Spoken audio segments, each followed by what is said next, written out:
Person gents, Worms UX, and this is a bit different. This is about Marvel Universe or Marvel in general. I don't know the difference. I think Marvel Universe and Marvel Cinematic Universe are different based on it depends what MCU wants to do, like how they want to make movie. But usually they're same. I don't know. It just depends if they featured it yet or not. This is the best. This is a great thing about MCU so far in past since Iron Man 1. They don't try to fuck with the original content so much. As far as I know, I'm not an expert at this, but I know somewhat about this because I'm a big lore guy. I love Elder Scrolls and their whole entire lore. I know a lot of things about that. I love Warhammer lore, right? I love SCP. I know a lot of and love SCP lore, right? Obviously, there's Tolkien's, right? Yeah, HP Lovecraft. I like a lot of these lores, right? So Marvel is really great at lore in certain way. Like, yeah, sure, there are things which you think like, okay, how did they make this up? Like, did they just like retcon certain things? They just screw up certain things. I don't know. But Galactus is such a good lore, and why am I watching this now? Because like like Fantastic Four just was like released recently. I still haven't watched it. I don't have time. I'm gonna get into it eventually, I guess, when it comes to streaming services. But I'm pretty sure like they did justice to the Galactus compared to the other Fantastic Four of the past, which I did watch. But it had this cloud thing, and it's just like I don't know. So this is gonna be interesting. This is my channel DanCo. I've never watched this channel, obviously. I've never done an MCU or Marvel reaction. We'll see how this video does because I love to do lore videos in general. So if you want to do like more Marvel things like this, comment down the video want me to do about it. And yeah, that's always fun. The famed devourer of worlds, and is touted by none other than Stan Lee to be the most powerful being in the Marvel Universe. Well, we're here today to see if that statement is really true. Is anyone truly capable of taking down Galactus? Let's find out.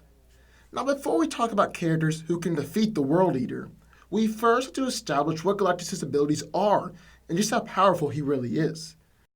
Okay, is he gonna talk about the origins? No, he's just gonna talk about the. As far as I know about Galactus, before the Big Bang, this is like the sixth universe we live in. That's what Marvel thing is. Before this Big Bang, before this universe, the universe before a guy named Galactus Galan was basically trying to save his people. He just rammed into this corruption that was like eating the world. Everyone died, and a lot of that universal energy, all the stars, all the universe, and like all the stars in it, all the planet.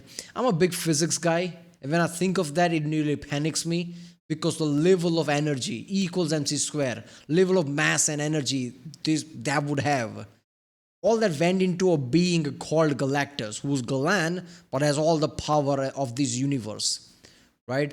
Now, did he consume only the galaxy he was in, or most of the universe? Because if that's the case, how this Big Bang happened? How is there more universe? I don't know.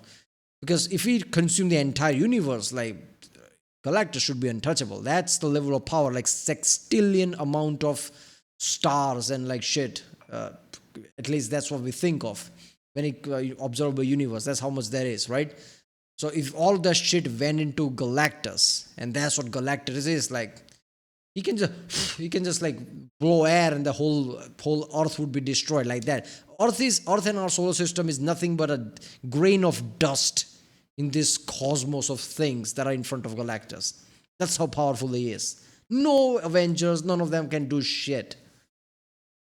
That is my understanding of it. We'll see like how many other characters in MCU can defeat him. MCU, Marvel, same thing.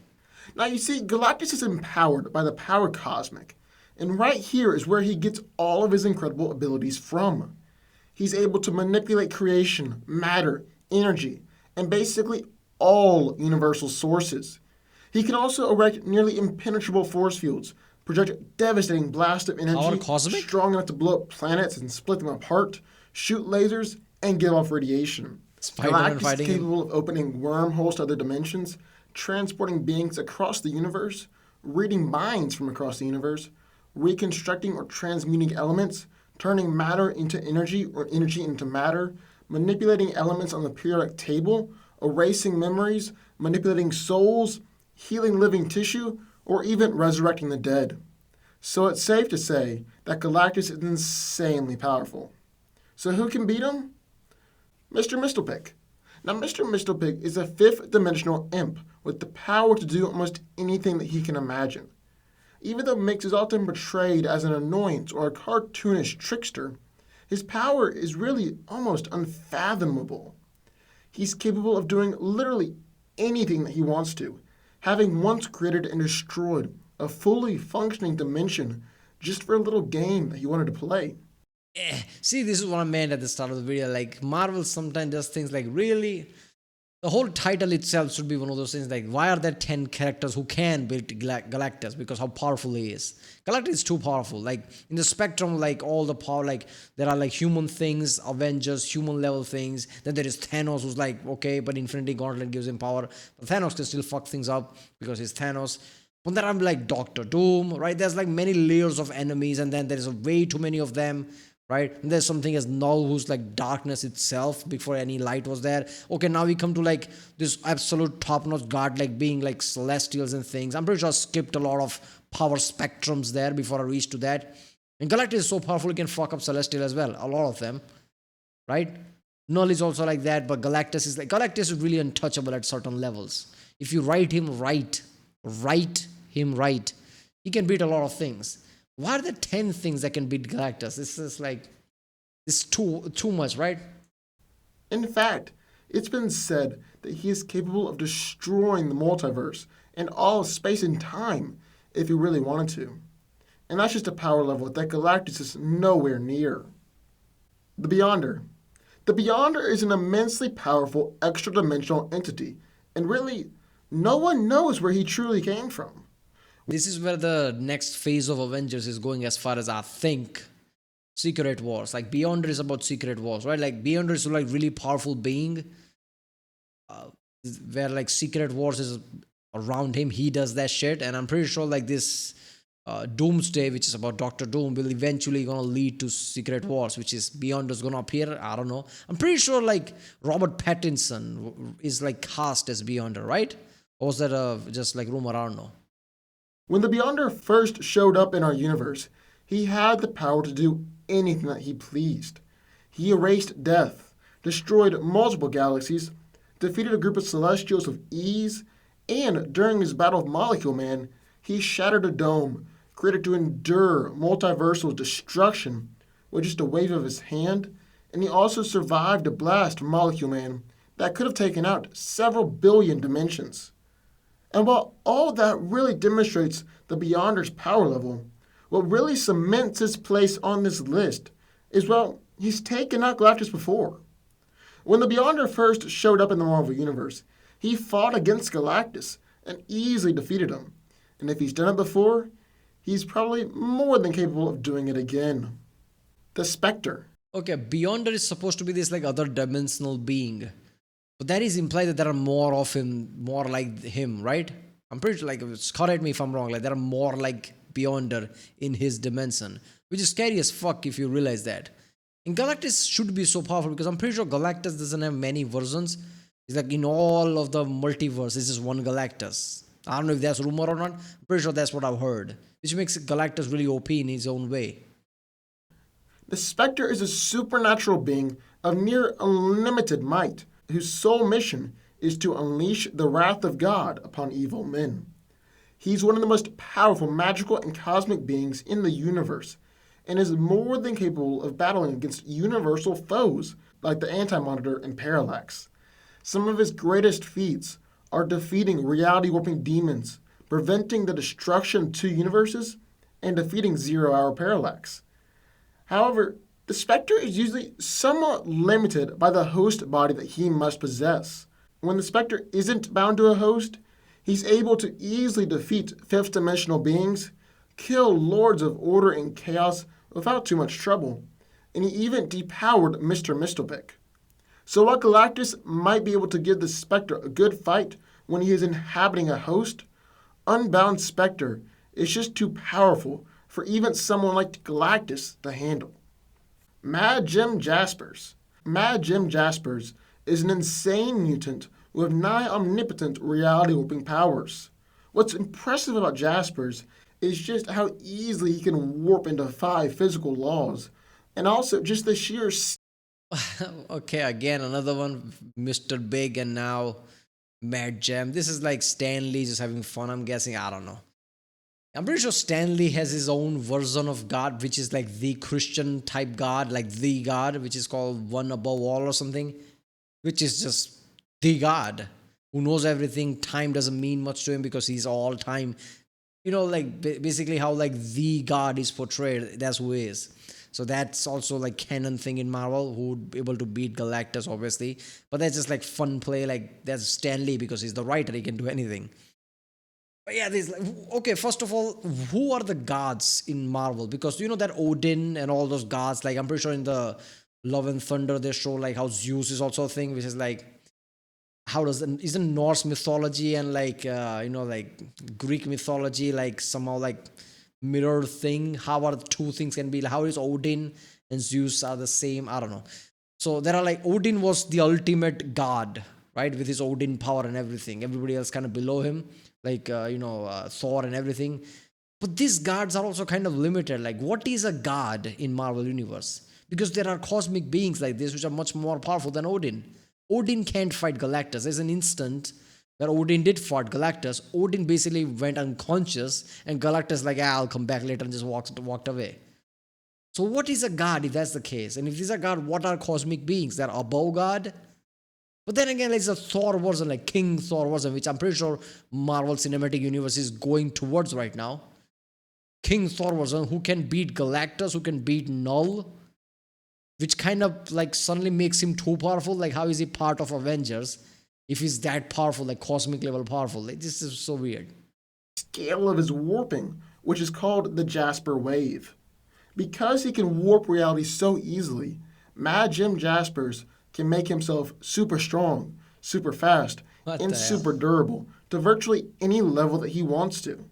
He can also transform himself, transform others, increase or decrease the size of objects, including himself, manipulate matter and energy up to near limitless degrees, manipulate and bend time, create life, teleport, heal instantaneously, among with virtually any other thing that Jaspers would want to do. He's basically omnipotent within the Jasper wave, and as soon as Galactus enters this wave, Mad Jim Jaspers can do whatever he wants and easily defeat the World Eater. The Anti-Monitor. The Anti-Monitor is the Monitor's counterpart from the antimatter universe, and he is the one who's responsible for the original Crisis on Infinite Earths.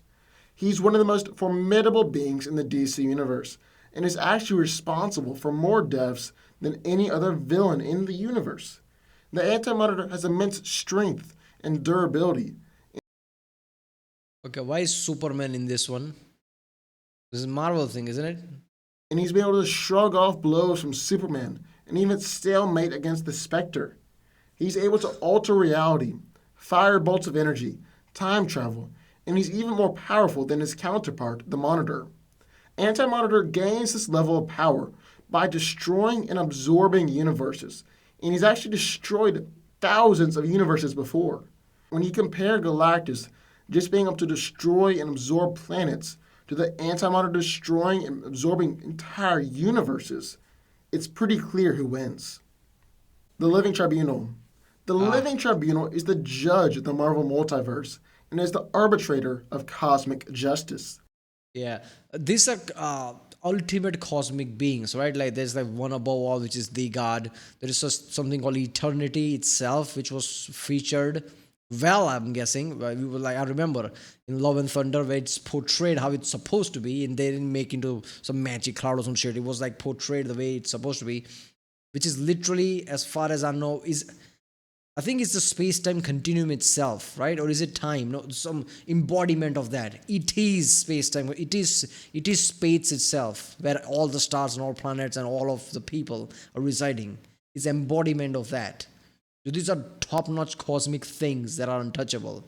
They're like chaos and order, which are like also it's the thing itself, embodiment of that. So these are top-level cosmic things that nobody can touch type of way, right? I'm guessing this also like living tribunal is also like compared to that one. It's that powerful. He possesses limitless power and is able to erase entire realities from existence. He's nigh omnipotent, nigh omniscient, and he's omnipresent. Finally, the Living Tribunal is basically the second or third most powerful being in the Marvel Universe, surpassing countless other cosmic beings, which includes Galactus. Lucifer Morningstar. Lucifer Morningstar was once the most powerful of all. Wait a minute. Oh yeah, Lucifer is like Marvel thing. I forgot. What? Yeah, I remember people saying that at the time. Like, what the fuck? The TV show Lucifer, and that went to Netflix as well. Lucifer Morningstar, and be like, this is Marvel's adaptation. What the fuck? So this is literally devil. There's also devil in like Ghost Rider. Like this, isn't this like conflicting thing? Is it the same devil? The angels in existence, and is actually one of the two fictionally accredited with the creation of the DC Universe. However, Lucifer was sent by the Presence to rule over hell after he rebelled. Lucifer is the second most powerful Wait a minute, is it DC or Marvel? The Lucifer Morningstar thing, right? I don't know, wait a minute. Oh yeah, it was a DC, not Marvel. Lucifer Morningstar, the TV show, and it's DC. being in the DC Universe, and his three signature powers are the Lightbringer Flames, his nigh omniscience, and the Will of God. The Lightbringer Flames can destroy almost anything. His nigh omniscience allows him to be 10 steps ahead of all of his opponents and know practically everything. And the Will of God enables him to manipulate reality on any scale that he so wishes.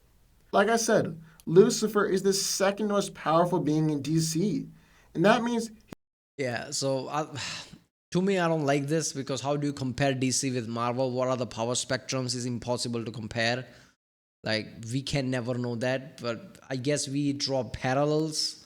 Like if let's just say Superman is equal Thor, which I don't think it is. Like Superman is too OP in his own way. Like we can draw parallels, and from that it's like maybe I don't know. he's just too powerful for Galactus to handle. Thanos. Now, Thanos is an extremely What? No, he can't. I guess the Infinity Gauntlet. Yeah, sure. powerful villain, but on his own, he is not powerful enough to take down Galactus. In fact, On his own, he's nothing. I'm pretty sure that like animation going around like Doctor Doom basically just kills the fuck out of Thanos with our Infinity Gauntlet. Infinity Gauntlet is like a cheat code, and he's so smart he mastered it to like it's like mastering a bike where you can ride the bike in like MotoGP or something. He mastered the Infinity Gauntlet, so that makes him too OP. Thanos has battled against him before and failed miserably. No, what gives him the edge over Galactus is when he possesses the Infinity Gauntlet or the Heart of the Universe. Now, the Infinity Gauntlet is a cosmic artifact that grants the wearer complete mastery over the 6 Infinity Gems in it, which are time, space, power, soul, mind, and reality. I mean, that literally makes him a cosmic being if he can manipulate and control all that shit. This grants omnipotence, omniscience, and omnipresence to the wearer. With this power, he was able to wipe out half of the life in the universe. And then with the heart of the universe, it makes Thanos the supreme being in the universe. The presence. The presence. Yeah, I think that is such a fucked up concept because then it causes potholes into like Avengers Endgame. If he has like that level of control of time and everything, how did Avengers go back in time and did any of their shit? How did they win at all? Like that's just like Otherwise known as the God of the Covenant, is the creator and the God of the DC Universe. He's omnipotent and possesses unlimited almighty power in every sense and aspect. He's omnipresent and can be everywhere in the universe, and he's omniscient, being able to know everything. Being the supreme being in the DC Universe, there is no limit to the Presence's powers and abilities. And finally, we have Franklin Richards.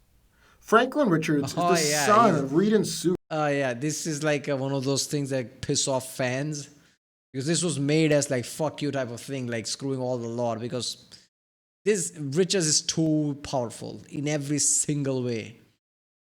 Every single way, there's not like this is too powerful. Like okay, son of like the Fantastic Four, those like Sue and yeah, and there you go, Reed Richards, like too powerful. Like at a level, I'm pretty sure there's a lore where he always like deletes his own memory.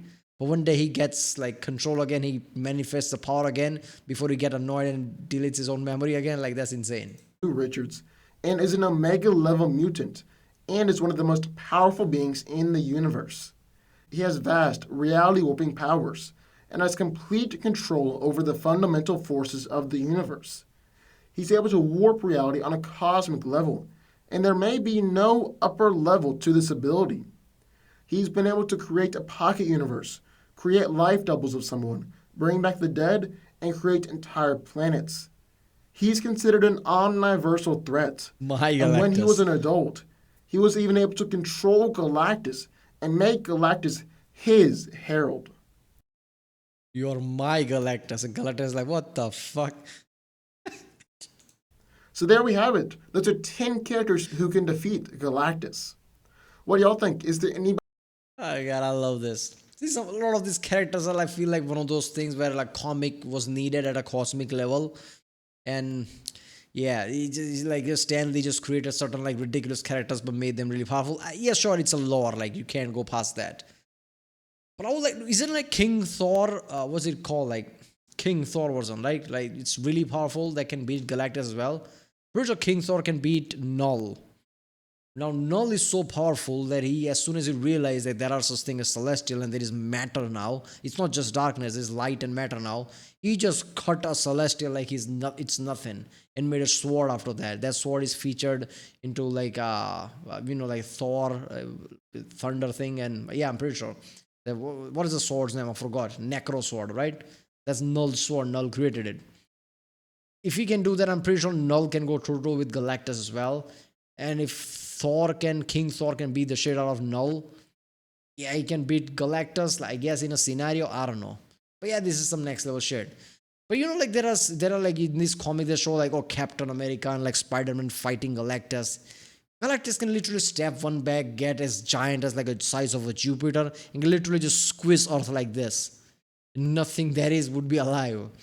So Galactus is just fucking around when he fights Avengers. That's what it is. These are a cosmic level thing we are talking about.